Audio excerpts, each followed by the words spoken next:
എടാ ഒന്ന് സംസാരിക്കട, ഇതാ ഇപ്പൊ പ്രശ്നം. നീ ഒന്ന് ലൈവ് ഇട്ട് കഴിഞ്ഞാ അപ്പൊ ഇവിടെ വരണം, സംസാരിക്കണം.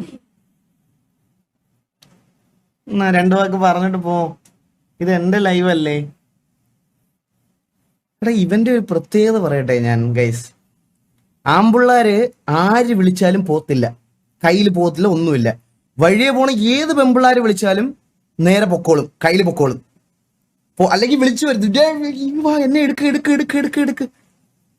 കേട്ടാ നാളെ വരുന്നത് അവര്, കേട്ടാ കേട്ടാ അവര് നാളെ വരുന്നത്.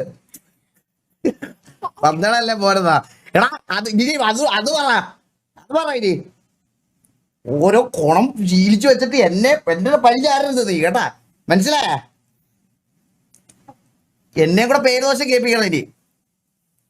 ഗൈസ് കഴിഞ്ഞ ദിവസം ഉണ്ടല്ലോ, കഴിഞ്ഞ ദിവസം ഞങ്ങള് ഫുഡ് കഴിക്കാൻ ഗ്രാൻഡ് എൻട്രിയിൽ പോയപ്പം ഇവന്റെ അതേ പ്രായത്തിലുള്ള ഒരു കൊച്ച്, ഒരു പെൺകൊച്ച് കൊച്ചു വെച്ച് ഞങ്ങളിങ്ങനെ, ഞാൻ ദേവട്ടാ ദേ രണ്ടോ വഴക്കൊന്നും ഉണ്ടാക്കില്ലേ, ദേ ഇങ്ങനെ മോളെന്ന് പറഞ്ഞ്. പിന്നെ അതിന്റെ അടുത്തൊന്നും ഒരു തരത്തിൽ വരൂല. അതും അവിടെ അത് മതി. എടാ ചിരിക്കരുത്. എടാ നാളെ വന്നവൻ തിരിഞ്ഞു നോക്കാൻ. കള്ളനാ കള്ളൻ, കള്ളൻ കള്ളനോ കള്ളൻ, കൊള്ളനോ കൊള്ളനോ. ചാരോട് എല്ലാവർക്കും ഞാൻ ലൈവ് ഇടട്ടെ. ആ ലൈവ് ഇടട്ടെ. ചാരോട് ടാറ്റ ടാറ്റ ടാറ്റ ടാറ്റ. പൊക്ക് പൊക്ക് പൊക്ക് പൊക്ക്. അത് വേണ്ട നമുക്ക്.